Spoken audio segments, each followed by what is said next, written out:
بالله من الشيطان الرجيم. بسم الله الرحمن الرحيم. يا أيها الناس اتقوا ربكم الذي خلقكم من نفس واحدة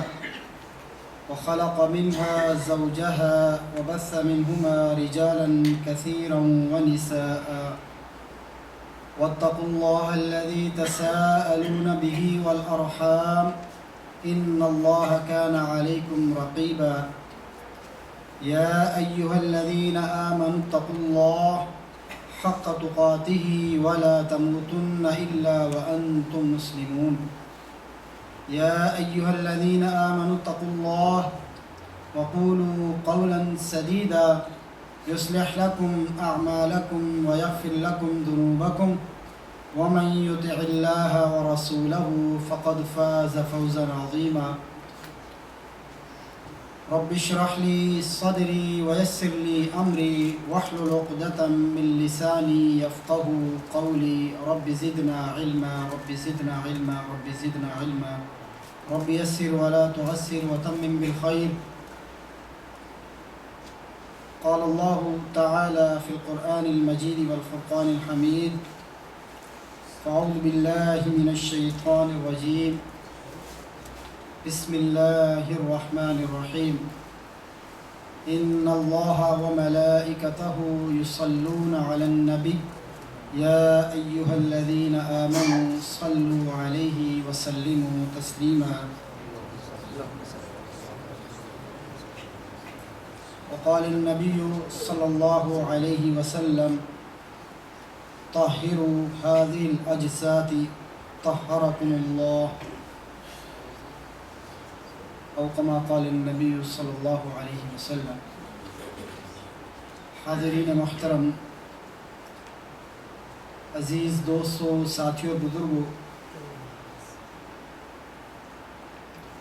ہر قسم کی تعریفات، تسبیحات و تمجیدات بزرگی، برتری، بڑائی کے لائق اللہ ذو الجلال والاکرام کی ذات بابرکت ہے. لاکھوں کروڑوں درود و سلام نبی آخر الزمان محمد مصطفیٰ احمد مجتبی صلی اللہ تعالی علیہ وآلہ وسلم کی ذات اقدس پر ان گنت لاتعداد بے شمار رحمتیں صحابہ کرام رضوان اللہ علیہم اجمعین، تابعین اعظام، اولیاء و ائمہ کرام پر کہ جن کی محنتوں، کوششوں اور کاوشوں سے آج یہ دین ہم تک اپنی صحیح حالت کے اندر پہنچا. حاضرین محترم، عزیز دوستوں، ساتھیوں، بزرگوں، اس دنیا فانی کے اندر بحیثیت انسان کو بہت ساری ضروریات، حاجات، مسائل، معاملات، خواہشات، احتیاجات، دنیا میں ان چیزوں کی ضرورت پڑتی ہے. کوئی انسان یہ دعویٰ نہیں کر سکتا کہ اس کی وہ ضروریات سے، احتیاجات سے اور خواہشات سے مستغنی ہے. مستغنی صرف اور صرف اللہ رب العالمین کی ذات ہے. بحیثیت انسان ہم سب کی کچھ خواہشات ہوتی ہیں اور کچھ ضروریات بھی ہوتی ہیں، اور اس دنیا کے اندر بعض اوقات بہت مشکل ہو جاتا ہے کہ انسان کی جو حاجات ہیں اور اس کی جو ضروریات ہیں اور اس کی جو خواہشات ہیں وہ کما حق کو پوری ہو سکیں. یعنی انسان بعض اوقات عاجز ہو جاتا ہے اپنی ضروریات کو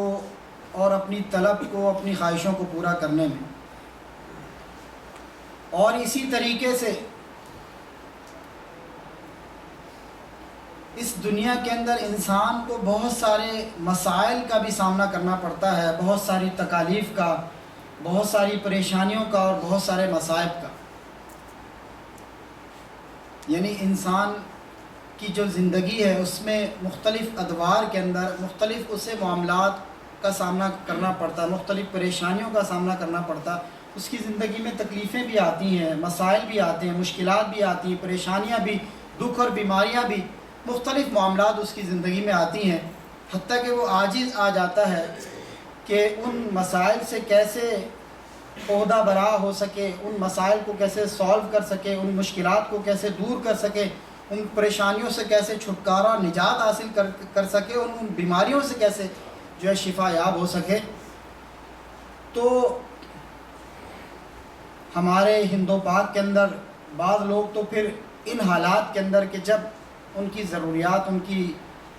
جو استطاعت ہے اس سے بڑھ جاتی ہیں اور ان کی مشکلات اور پریشانیاں ان کی حیثیت اور ہمت سے بڑھ جاتی ہیں، تو پھر ہمارے ہند و پاک کے اندر بعض لوگ تو پھر رخ کرتے ہیں درگاہوں کا، خانقاہوں کا، مزاروں کا، اور ایسے لوگوں کے دروں پر پھر وہ حاضری اور دستک دیتے ہیں کہ جن کو وہ سمجھتے ہیں کہ یہ ہماری ضرورت کو پورا کر سکتے ہیں، یہ ہماری خواہش کو اور ہماری حاجت کو جو ہے وہ پورا کر سکتے ہیں، اور اسی طریقے سے ہماری مشکل اور پریشانی، دکھ اور بیماری کو دور کر سکتے ہیں۔ لیکن میرے بھائیوں، آپ ماشاءاللہ اس مرکز جالیات کے اندر آتے ہیں اور قرآن و سنت کی، کتاب و سنت کی روشنی سے فیضیاب ہوتے ہیں اور منور ہوتے ہیں، اور ماشاءاللہ اس دوران عقیدے کی بھی کلاسیں اور عقیدے کے دروس بھی آپ اٹینڈ کرتے ہیں اور اس میں شامل ہوتے ہیں، اور یہ بات آپ بخوبی جانتے ہیں کہ یہ ایک عقیدے کا مسئلہ ہے، اور کسی بھی حاجت کے اندر، کسی بھی ضرورت کے اندر اور کسی بھی مشکل کے اندر اگر ایسی جگہ کا رخ کیا جائے اور ایسے لوگوں سے رجوع کیا جائے اور ایسے آستانوں اور خانقاہوں کی طرف رخ کرنے کے بعد ان ہستیوں سے جو کہ دنیا اس فانی کے اندر موجود نہیں ہے، ان سے جو ہے وہ طلب کیا جائے، ان سے استعانت مانگی جائے، ان سے اپنی حاجت، ضرورت، مشکل، پریشانی کا حل طلب کیا جائے، تو یہ جو ہے وہ عقیدے کی ایک بہت بڑی خرابی ہے، جسے ہم شرک کے نام سے منسوب کرتے ہیں، جسے ہم شرک کے نام سے جانتے ہیں۔ آج کا جو ہمارا موضوع ہے وہ عقیدے کا اور شرک کا نہیں ہے، تمہیداً یہ بات میں نے آپ سے ذکر کی ہے، لیکن وہ لوگ کہ جن کے ماشاءاللہ عقیدے مضبوط ہیں، عقیدے پختہ ہیں، وہ اللہ تعالیٰ سے مدد طلب کرتے ہیں، اس کے سامنے اپنے دامن کو وسیع کرتے ہیں، اپنے ہاتھوں کو پھیلاتے ہیں، اور اس سے اپنی حاجات کو پورا کرنے کے لیے، اپنی مشکلات اور اپنی پریشانیوں کو حل کرنے کے لیے اپنے رب سے جو ہے وہ رجوع کرتے ہیں اور اس کے سامنے اپنے دامن کو اور اپنے ہاتھوں کو پھیلاتے ہیں۔ لیکن اس کے ساتھ ساتھ ہمارے اسی معاشرے کے اندر کچھ لوگ ایسے ہوتے ہیں کہ جو اپنے نیکی، اپنے تقوی اور اپنے ورع کے لحاظ سے معاشرے کے اندر ایک حیثیت اور ایک مقام رکھتے ہیں، تو پھر ہمارے جیسے کمزور لوگ کہ جن کو مختلف مسائل اور مصائب کا سامنا کرنا پڑتا ہے، پھر وہ ان نیک، متقی اور پرہیزگار لوگوں سے دعا کی درخواست بھی کرتے ہیں، اور یہ کوئی ممنوع اور کوئی یہ جو ہے خلاف شرع بات نہیں ہے۔ انسان دعا کے لیے اس شخص سے جو دنیا کے اندر موجود ہے، جو زندہ ہے، اس سے دعا کی درخواست کر سکتا ہے، اس سے دعا کے لیے جو ہے ریکویسٹ کر سکتا ہے، اور اس کے سامنے اپنی حاجت کو اور پریشانی کو رکھ کے اس سے یہ بات کہہ سکتا ہے کہ آپ میرے لیے دعا کریں، مجھے فلاں ضرورت ہے، فلاں حاجت ہے، فلاں مجھے پریشانی ہے، فلاں مشکل کا میں شکار ہوں، فلاں مجھے مسئلہ ہے، فلاں مرض اور بیماری کے اندر میں مبتلا ہوں۔ تو یہ کوئی خلاف شرع یا خلاف سنت بات نہیں ہے۔ خود نبی علیہ السلام کے دور کے اندر جب بھی کوئی معاملہ، کوئی مشکل درپیش آتی تو صحابہ کرام آپ صلی اللہ علیہ وسلم سے درخواست کرتے۔ آپ نے وہ مشہور واقعہ سنا ہوگا کہ نبی علیہ السلام ایک دفعہ خطبہ جمعہ کے جو ہے حوالے سے خطبہ دے رہے تھے، اور ایک شخص آتا ہے اور وہ اس چیز کا اظہار کرتا ہے کہ اللہ کے رسول صلی اللہ علیہ وسلم بہت مشکل ہے، بہت پریشانی ہے، قحط سالی ہے، اور ہمیں بہت سارے مسائل کا سامنا ہے، جانور بھی جو ہے وہ بھوکے مر رہے ہیں، انسان بھی پریشان ہیں، آپ جو ہے وہ اللہ رب العالمین سے بارش کی دعا کیجئے۔ اور پھر اسی چیز کو ہم تواتر کے ساتھ دیکھتے ہیں کہ نبی علیہ السلام کے بعد، عہد رسالت کے بعد، حضرت عمر فاروق رضی اللہ تعالیٰ عنہ، خلافت راشدہ کا دور ہے، حضرت عمر فاروق رضی اللہ تعالیٰ عنہ کی خلافت کا دور ہے، اور اس عہد فاروقی کے اندر ایک دفعہ اسی طریقے سے مدینہ کے اندر قحط پڑ جاتا ہے، تو عمر فاروق رضی اللہ تعالیٰ عنہ آپ صلی اللہ علیہ وسلم کے چچا حضرت عباس سے درخواست گزار ہوتے ہیں کہ آپ صلی اللہ علیہ وسلم کے دور میں کوئی مشکل ہوتی تھی، ہم ان سے رجوع کیا کرتے تھے اور ان سے درخواست کرتے تھے. آپ نبی علیہ الصلوۃ والسلام کے قریبی ہیں، عزیز ہیں، چچا ہیں، بزرگ ہیں، اور ہم آپ سے درخواست کرتے ہیں کہ آپ اللہ رب العالمین سے دعا کیجئے کہ اللہ تعالیٰ اس مشکل کو آسان کر دے، اس قحط سالی کو دور کر دے اور ہم پر رحمت کی بارش برسا دے. تو گویا بات کرنے کا مقصد، اس ساری تمہید کا مقصد یہ ہے کہ انسان کسی بھی مشکل کے اندر، کسی بھی حاجت، پریشانی اور ضرورت کے اندر کسی زندہ انسان سے جسے وہ سمجھتا ہے کہ یہ اللہ رب العالمین کا مقرب بندہ ہے، اللہ تعالیٰ سے یہ قربت رکھتا ہے، اللہ کا قرب اس بندے کو حاصل ہے، اللہ کے نیک بندوں میں یہ شامل ہے، اس سے انسان اپنی حاجت اور ضرورت بیان کر کے اس سے دعا کی درخواست کر سکتا ہے. اور یہ ایک عام معمول ہے، ایک عام روٹین ہے، عام طرز عمل ہے. اور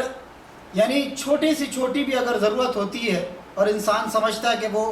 جو ہے اس کے لیے اگر میں کسی سے دعا کروا لوں. آپ ایک چھوٹی سی مثال، میں اپنی مثال آپ کو دیتا ہوں کہ اس آنے والے اتوار کو جو ہے وہ میرا اختبار ہے،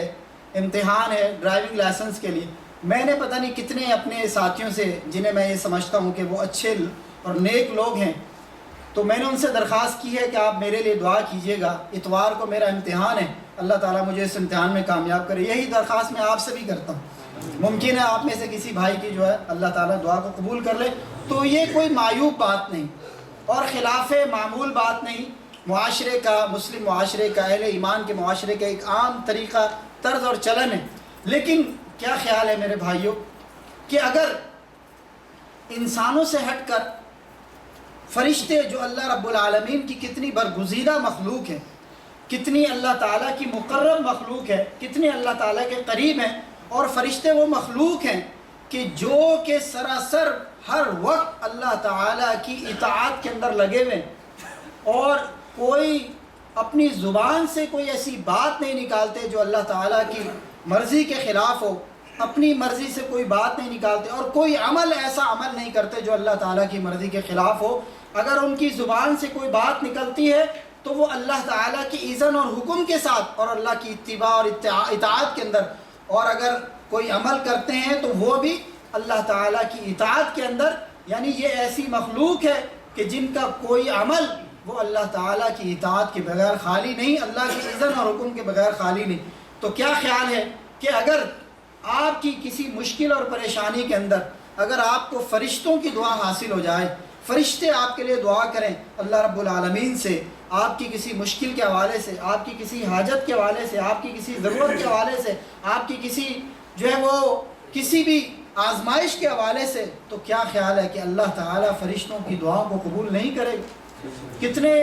یعنی سعادت مند وہ لوگ ہیں، کتنے خوش بخت اور خوش نصیب وہ لوگ ہیں، کتنے اچھے بڑے نصیبے والے وہ لوگ ہیں کہ جن کو فرشتوں کی دعائیں حاصل ہوتی. تو آج کا میرے بھائیوں اس تمیری گفتگو کے بعد میں اپنے موضوع کی طرف آتا ہوں کہ آج کی گفتگو کا موضوع یہ ہے کہ وہ کون لوگ ہیں کہ جن کو فرشتوں کی دعائیں حاصل ہوتی ہیں. وہ کون سے اللہ تعالیٰ کے نیک بندے ہیں، اللہ تعالیٰ کے برگزیدہ بندے ہیں، اللہ تعالیٰ کے مقرب بندے ہیں کہ جن کے لیے جو رہتے زمین کے اوپر ہیں لیکن جن کے لیے آسمانوں کی مخلوق یہ فرشتے اللہ رب العالمین کے حضور میں دعائیں کرتے ہیں. تو میرے بھائیوں، دعاؤں کی حاجت ہر انسان کو ہے. کوئی انسان وکان الانسان ضعیفہ، انسان اپنی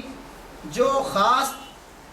تخلیق کے حوالے سے انسان کمزور ہے. رب العالمین نے خود قرآن مجید کے اندر انسان کے بارے میں فرما دیا کہ انسان کمزور ہے، بشری تقاضے اس کے ساتھ ہیں، اس کے ساتھ حاجات بھی ہیں، ضروریات بھی ہیں، مشکلات بھی ہیں، پریشانیاں بھی ہیں. میرے بھائیوں، سکھ اور صرف سکھ اور عیش اور صرف عیش، وہ صرف اور صرف اللہم لا عیش الا عیش الآخرہ. فرمایا کہ وہ زندگی جو عیش و عشرت کی زندگی ہے یا جو راحت کی زندگی ہے وہ تو آخرت کی، قیامت کی، وہ جنت کی زندگی ہے. اگر عیش و عشرت کی زندگی چاہتے ہو اور جو ہے وہ راحتوں کی زندگی چاہتے ہو تو وہ آخرت کی، قیامت کی، جنت کی زندگی ہے جو انسان کو اللہ تعالیٰ کی اطاعت کے نتیجے میں ملے گی. یہ دنیا تو آزمائش کا سامان ہے، یہ دنیا تو آزمائش کا گھر ہے. اس دنیا میں تو دکھ، درد اور تکلیفیں ہیں، اس دنیا میں تو مصائب اور ضروریات اور حاجات اور مشکلات اور پریشانیاں ہیں. میرے بھائیوں، اگر ہم چاہتے ہیں کہ ہمیں راحت ملے، سکون ملے، اطمینان ملے، عیش و آرام ملے، تو پھر میرے بھائیوں اس عیش و آرام کے لیے، اس راحت والی زندگی کے لیے، اس آخرت والی زندگی کے لیے، پھر اس دنیا کی تکلیفوں کو سہتے ہوئے اللہ کی اطاعت کے اندر زندگی گزار دینا، پھر یہ میرے بھائیوں انسان کے لیے راحت کا باعث بنتا ہے۔ تو میں عرض کر رہا تھا کہ دعاؤں کی حاجت ہر انسان کو اس دنیا کے اندر، اس مشکلات اور پریشانی والے دنیا کے اندر دعاؤں کی حاجت ہر انسان کو ہے۔ اور بعض مقامات پر آتا ہے کہ اللہ تعالیٰ اپنے بندوں پر درود بھیجتے ہیں، جیسا کہ فرمایا ان اللہ و ملائکتہ یصلون علی النبی، کہ بے شک اللہ اور فرشتے نبی علیہ السلام پر درود بھیجتے ہیں۔ تو اللہ کا اپنے بندوں پر درود بھیجنا، اس کا کیا معنی ہے، اور فرشتوں کا اپنے اللہ تعالیٰ کے بندوں کے اوپر درود بھیجنا، تو ذرا اس کی وضاحت ہو جائے کہ مفسرین نے، محدثین نے، علماء نے اللہ تعالیٰ کا اپنے بندوں پر درود کا مطلب 5 معانی بیان کیے ہیں، جن میں سب سے پہلا یہ معنی ہے کہ اللہ تعالیٰ اپنے بندوں کی فرشتوں کے سامنے تعریف بیان کرتا ہے۔ درود کا ایک مطلب یہ ہے کہ اللہ تعالیٰ اپنے بندوں کی تعریف کرتا ہے۔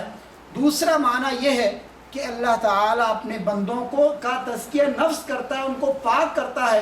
اور تیسرا معنی جو مفسرین نے بیان کیا اللہ کا اپنے بندوں پر درود بھیجنا، وہ درود کا لفظ میں نے استعمال اس لیے کیا کہ جب اللہ کا اور فرشتوں کا ذکر آتا ہے تو وہاں درود کا تذکرہ آتا ہے کہ اللہ تعالیٰ اپنے بندوں پر درود بھیجتا ہے، یا فرشتے بندوں پر درود بھیجتے ہیں۔ تو اللہ کا اپنے بندوں پر درود کا معنی یہ ہے، اور جبکہ فرشتوں کا بندوں پر درود کا معنی دعا کرنا، استغفار کرنا بندوں کے لیے اپنے رب سے۔ تو میں عرض کر رہا تھا کہ جو اللہ تعالیٰ اپنے بندوں پر درود بھیجتے ہیں اس کے 5 معنی بیان کیے ہیں، تعریف کرنا بندوں کی، ان کا تزکیہ نفس کرنا، اور اللہ تعالیٰ کا اپنے بندوں پر درود بھیجنے کا ایک معنی یہ بھی مفسرین نے کیا ہے کہ اللہ تعالیٰ اپنے بندوں پر رحمت بھیجتے ہیں۔ اور یہاں پر جو آیت مبارکہ ان اللہ و ملائکتہ یصلون علی النبی، کہ بے شک اللہ اور اس کے فرشتے نبی علیہ السلام پر درود بھیجتے ہیں، تو یہاں اللہ تعالیٰ کا معنی، درود کا معنی یہی ہے کہ اللہ تعالیٰ اپنے پیغمبر صلی اللہ علیہ وسلم پر رحمت بھیجتے ہیں۔ اور پھر اسی طریقے سے اس کا ایک معنی یہ بھی ہے عزت کا، کہ اللہ تعالیٰ اپنے بندوں کو عزتیں عطا فرماتا ہے، اور ایک معنی اس کا برکت کا ہے کہ اللہ تعالیٰ اپنے بندوں کو برکت سے جو ہے وہ نوازتا ہے۔ اور فرشتوں کا بندوں پر درود کا معنی، جیسا کہ میں نے عرض کیا، ایک معنی ہے دعا کرنا، اور دوسرا معنی ان کے لیے استغفار طلب کرنا، مغفرت طلب کرنا، یعنی فرشتوں کا لوگوں کے لیے، انسانوں کے لیے اپنے رب کے حضور دعائیں کرنا اور استغفار کرنا۔ تو میرے بھائیوں، وہ لوگ کتنے خوش نصیب ہوں گے کہ جن کو فرشتوں کی دعائیں حاصل ہوتی ہوں، یا فرشتوں کی طرف سے استغفار طلب کی جاتی ہو اپنے رب سے اس کے بندوں کے لیے۔ تم کتنے وہ خوش نصیب لوگ ہیں، اور وہ کون سے اعمال ہیں، وہ کون سے اعمال ہیں کہ جن اعمال کو کر کے ہم اللہ تعالیٰ کی رحمتوں کے اور فرشتوں کی دعاؤں کے مستحق ٹھہر سکتے ہیں۔ میرے بھائیو، اس کا تذکرہ ہم آخر میں کرتے ہیں، لیکن یہاں پر اس بات کی وضاحت بھی ضروری ہے کہ جہاں پر اللہ تعالیٰ اپنے بندوں پر درود، فرشتے اللہ کے بندوں پر درود بھیجتے ہیں، ان کے لیے دعائیں کرتے ہیں، استغفار کرتے ہیں، اللہ تعالیٰ اپنے بندوں پر رحمت اور برکتیں نازل کرتا ہے، وہیں پر کچھ ایسے بد نصیب لوگ بھی ہیں، ایسے شقی لوگ بھی ہیں، ایسے بدبخت لوگ بھی ہیں جو ایسے اعمال کرتے ہیں کہ جن اعمال کی بدولت اللہ تعالیٰ ان بندوں پر لعنت کو نازل کرتا ہے، اور فرشتے بھی ایسے بندوں پر لعنت کرتے ہیں۔ اللہ تعالیٰ کی لعنت کا مطلب کیا ہے کہ آخرت کے اندر سزا پانا، بدترین سزا پانا، اور دنیا کے اندر اللہ کی رحمت سے، توفیق سے محروم ہو جانا۔ یعنی اگر کچھ نیک اعمال کرنے کی بدولت انسانوں کو اللہ کی رحمت اور برکت حاصل ہوتی ہے، فرشتوں کی دعائیں حاصل ہوتی ہیں، وہیں پر ایسے برے اعمال بھی ہیں کہ جن کے کرنے کی وجہ سے اللہ رب العالمین کی طرف سے لعنت کے مستوجب اور مستحق ٹھہرتے ہیں۔ اور اس لعنت کا، اللہ کی طرف سے لعنت کا مطلب یہ ہے کہ دنیا میں اللہ کی رحمت سے، اللہ رب العالمین کی توفیق سے محروم ہو جانا، اور آخرت کے اندر بدترین عذاب کا مستحق اور شکار ٹھہرنا۔ اور مخلوق کی طرف سے جو لعنت ہے، یعنی فرشتے لعنت بھیجتے ہیں ایسے بندوں پر جو اللہ تعالیٰ کے نافرمان لوگ ہیں، فرشتے ان پر لعنت کرتے ہیں، تو مخلوق کی طرف سے لعنت کا مطلب یہ ہے کہ ایسے لوگوں کے لیے مخلوق کی جانب سے برے القاب سے پکارنا اور ان کے لیے بد دعا کرنا، برے القاب سے پکارنا اور ان کے لیے بد دعا کرنا، لعنت، اور سب و شتم اور ان کے لیے بد دعا کرنا۔ اگر فرشتے کسی کے لیے لعنت کرتے ہیں اس کا مطلب یہ ہے کہ وہ اپنے رب سے ایسے لوگوں کے لیے بد دعائیں کرتے ہیں، جیسا کہ آپ اس کی مثال ریسنٹلی قریب میں آپ نے رمضان کے اندر احادیث سنی ہوں گی کہ مشہور حدیث ہے رمضان کی فضیلت کے حوالے سے کہ جب نبی علیہ الصلوۃ والسلام ممبر رسول کی سیڑھیاں چڑھتے ہیں، 3 سیڑھیاں چڑھتے ہیں اور ہر سیڑھی پر آمین کہتے ہیں، تو صحابہ کرام پوچھتے ہیں، لمبی حدیث ہے مختصر میں کرتا ہوں، تو کہ آپ نے آج ایسا کام کیا جو خلاف معمول ہے؟ تو نبی علیہ الصلوۃ والسلام نے فرمایا کہ جبریل امین میرے پاس آئے اور انہوں نے کہا کہ ہلاکت ہو، تباہی ہو، بربادی ہو اس شخص کے لیے کہ جو رمضان کے مہینے کو پائے اور مغفرت نہ اپنی کروا سکے، تو میں نے کہا آمین۔ تو یہ فرشتے کی بد دعا جس پر نبی علیہ الصلوۃ والسلام نے آمین کہا، تو اس کی قبولیت کے اندر کوئی شک نہیں ہو سکتا کہ جس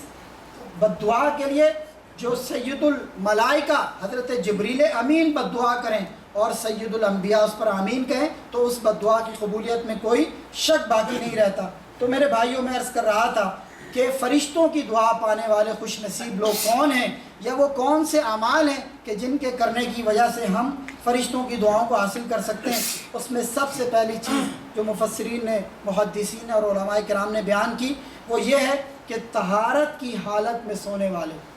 طہارت کی حالت میں سونے والے۔ اس کا کیا مطلب ہے؟ اس کا مطلب یہ ہے کہ جب آپ سونے کے لیے اپنے بستر پہ جائیں تو آپ کا جسم بھی صاف ہو، پاک ہو، آپ کا لباس بھی، بدن کے ساتھ ساتھ آپ کا لباس بھی پاک اور صاف ہو، آپ کے جو سونے کا بستر ہے، آپ کے جو آرام کرنے کی جگہ ہے وہ بھی پاک صاف ہو، اور آپ باوضو ہو کر اپنے بستر کے اوپر استراحت کریں۔ اس کا یہ معنی ہے کہ باوضو ہو کر، پاک اور صاف ہو کر آپ اپنے بستر پر آرام کرنے کی نیت سے جائیں۔ طبرانی کی روایت ہے، حضرت عبداللہ بن عباس رضی اللہ تعالیٰ عنہ اس حدیث کے راوی ہیں، فرماتے ہیں کہ نبی علیہ الصلوۃ والسلام نے ارشاد فرمایا طہروا هذه الاجساد طہرکم اللہ، فرمایا کہ اپنے ان جسموں کو پاک کرو، اللہ تعالیٰ تمہیں پاک کر دے گا۔ اور پھر فرشتے ایسے شخص کے لیے نبی علیہ الصلوۃ والسلام نے فرمایا کہ جو بندہ طہارت کی حالت میں باوضو ہو کر اپنے بستر پہ جاتا ہے، اللہ تعالیٰ کی طرف سے ایک فرشتہ مقرر کر دیا جاتا ہے، وہ فرشتہ پوری رات اس بندے کے ساتھ گزارتا ہے اور اس بندے کے لیے دعائے استغفار کرتا ہے، اور جب بھی وہ بندہ اگر رات میں کسی وقت میں اٹھتا ہے تو فرشتہ اگر وہ اس وقت کوئی خیر کی دعا کرتا ہے، وہ بندہ کوئی دعا کرتا ہے، فرشتہ اس دعا کے اوپر آمین کہتا ہے۔ میرے بھائیوں، نبی علیہ الصلوۃ والسلام نے فرمایا کہ فرشتہ اس بندے کے لیے دعا کرتا ہے اللہم اغفر لعبدک، یا اللہ اپنے اس بندے کو معاف کر دے۔ میرے بھائیوں، کتنی بڑی سعادت کی بات ہے، فرشتہ آپ کے ساتھ رات گزارتا ہے، فرشتہ آپ کے ساتھ رات کو آپ کے ساتھ رہتا ہے۔ فرشتے کا ساتھ ہی مل جانا بندے کے لیے کتنی بڑی محافظت کی بات ہے، کتنی بڑی سعادت اور نصیب کی بات ہے کہ اللہ تعالیٰ کی طرف سے ایک فرشتہ آپ کے لیے محافظ مقرر کر دیا گیا اس چھوٹے سے عمل کی وجہ سے۔ یعنی ہم اپنے نزدیک اس عمل کو بہت مختصر گردانتے ہیں اور بہت مختصر جانتے ہیں کہ وضو کر کے سونا، اور ہم اس کی پرواہ نہیں کرتے۔ علماء کرام ہمیں بتاتے ہیں کہ بھائی وضو کر کے سونا سنت ہے، نبی علیہ الصلوۃ والسلام کی عادت مبارکہ تھی، لیکن ہم اس کی پرواہ نہیں کرتے،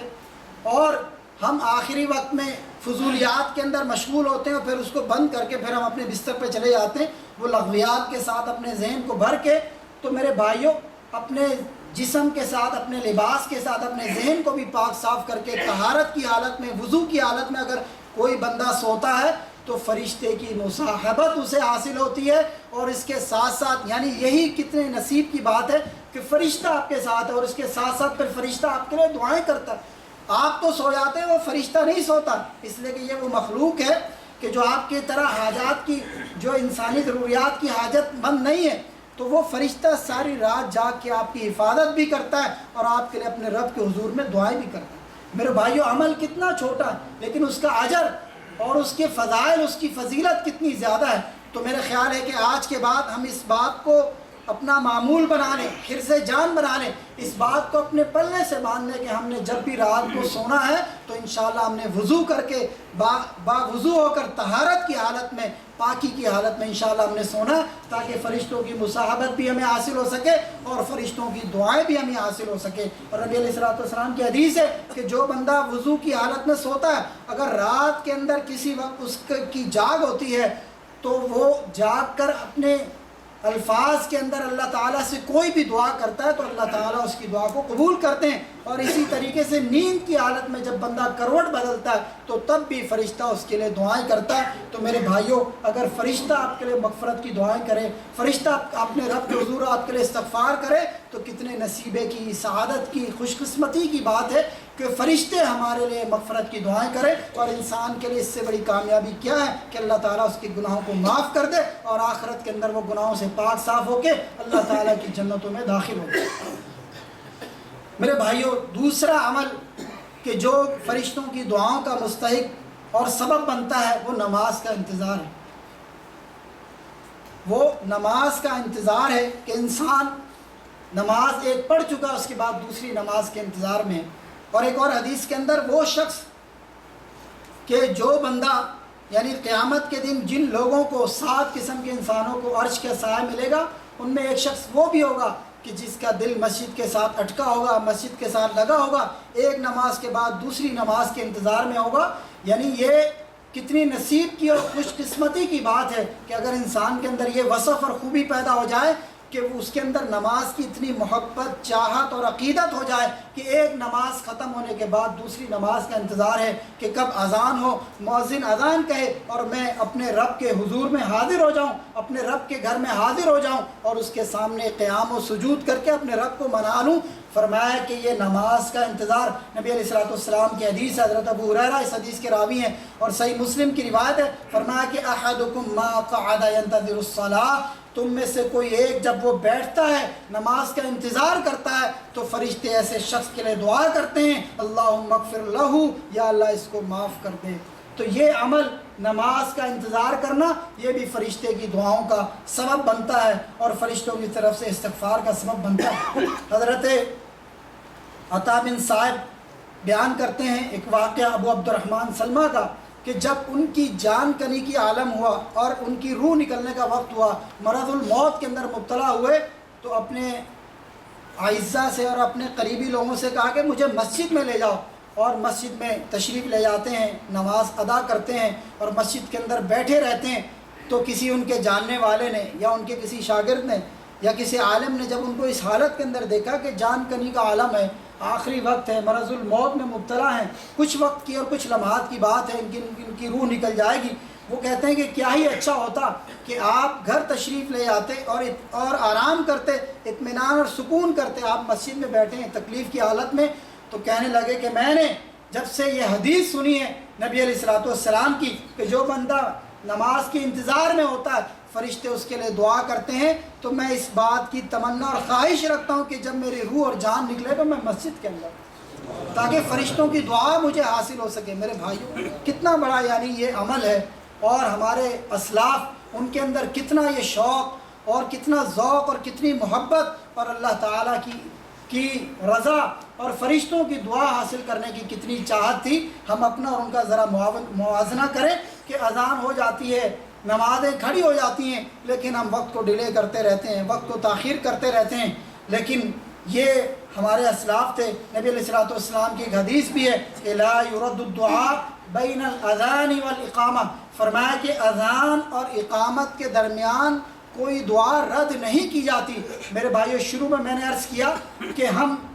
کتنے محتاج ہیں دعاؤں کے، اللہ تعالیٰ کی رحمتوں کے اور اس کی بخششوں اور مغفرتوں اور استغفار کے. دعا سے مستغنی کوئی انسان نہیں. تو وہ وقت ہے جو کتنا قیمتی وقت ہے کہ جس وقت کے اندر دعائیں قبول ہوتی ہیں، کہ جس وقت کے اندر فرشتے آپ کے لیے دعائیں کرتے ہیں استغفار کی، تو اس وقت کو ہم ضائع کرتے ہیں کہ جس وقت میں اللہ تعالیٰ بندوں کی دعاؤں کو قبول کرتا ہے.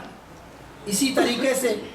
پہلی صف کے اندر با جماعت نماز اور پہلی صف کے اندر جو بندہ شامل ہوتا ہے تو فرشتے ایسے شخص کے لیے دعا کرتے ہیں. حضرت ابن حبان کی حضرت برا بن عازب کی یہ روایت ہے کہ نبی علیہ السلام نے فرمایا کہ ان اللہ وملائکتہ یصلون علی الصف الاول، فرمایا کہ بے شک اللہ اور اس کے فرشتے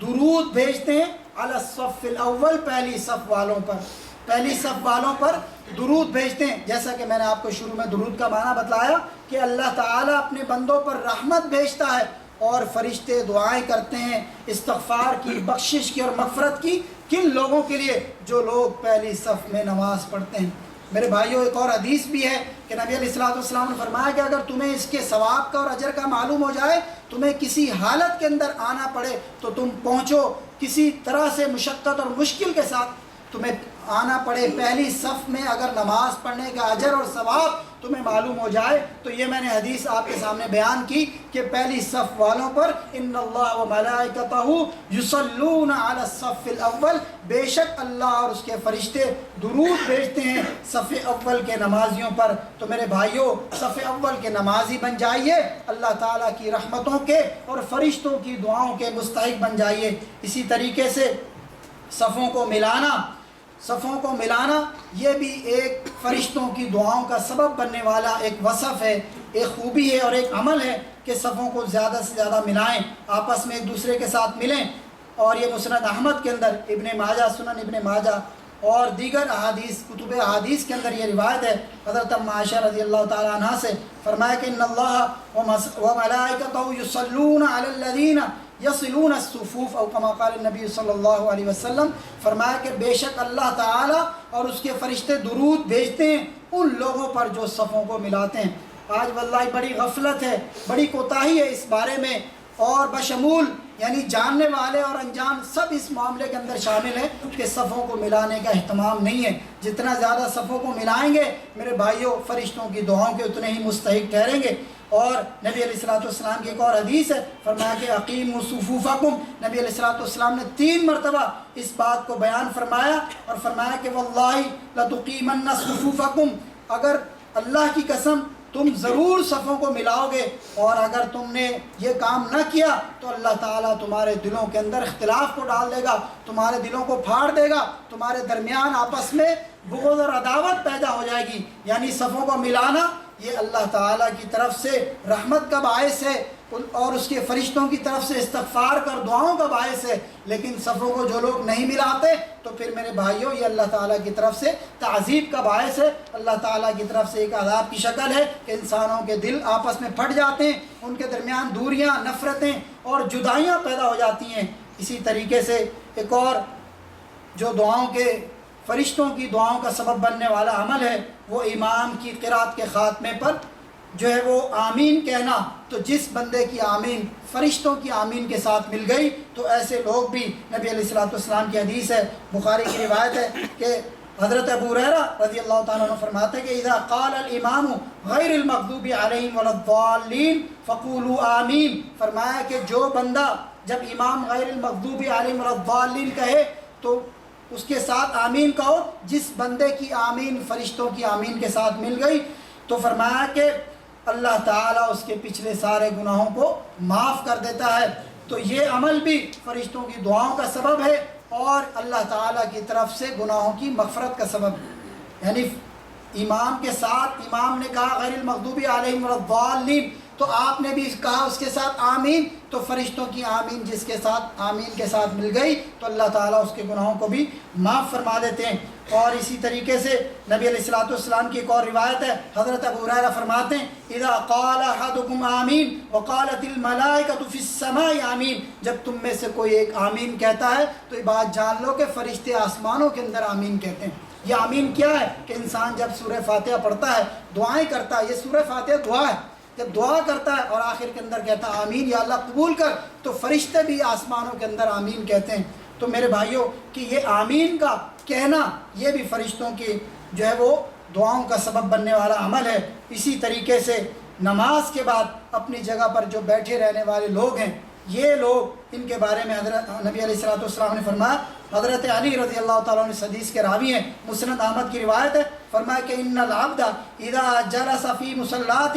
بعد الصلاۃ، فرمایا کہ جب انسان نماز پڑھنے کے بعد اپنی جگہ پر بیٹھا رہتا ہے تو فرشتے ایسے شخص کے لیے دعا کرتے ہیں اللہم اغفر لہ، یا اللہ اس بندے کو معاف کر دے۔ اور ہماری کیا حالت اور کیفیت ہے کہ نماز ختم ہوتی ہے، امام سلام پھیرتے ہیں اور اس کے بعد ہماری دوڑ ہوتی ہے مسجد سے باہر، حالانکہ یہ مسجدیں جو اللہ کا گھر ہیں یہ دنیا کے اندر بہترین جگہ ہیں، اور یہ جو بازار اور سوق ہے یہ دنیا کے اندر بدترین جگہ ہیں۔ لیکن وائے افسوس المیہ کیا ہے کہ ہمارے دل بازاروں کے اندر لگتے ہیں، مجلسوں میں دوستوں کی محفلوں کے اندر ہمارا دل لگتا ہے، لیکن اللہ کے گھروں میں، اللہ کی مسجدوں میں ہمارا دل نہیں لگتا۔ لیکن وہ بندہ کہ جس کے بارے میں نبی علیہ السلام نے فرمایا قیامت کے دن 7 قسم کے انسانوں کو اللہ تعالیٰ اپنے عرش کا سایہ دیں گے، اس کے اندر وہ شخص بھی ہے کہ قلبہ معلق بالمساجد، کہ اس کا دل اللہ کی مسجدوں کے ساتھ اٹکا ہوا ہے، اس کا دل اللہ کے گھر کے ساتھ لگا ہوا ہے۔ تو فرمایا کہ جو بندہ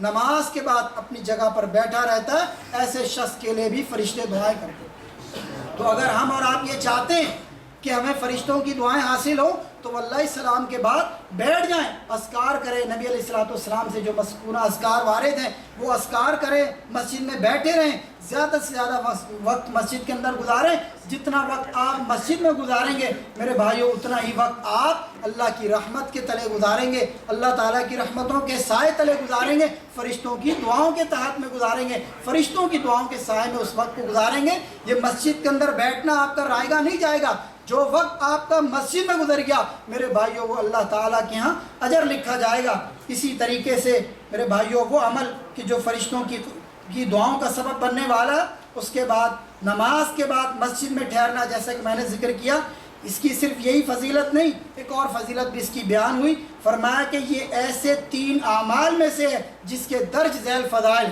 یعنی 3 عمل ایسے ہیں کہ جن کے فضائل میں آگے بیان کرنے والا ہوں کہ مقرب فرشتے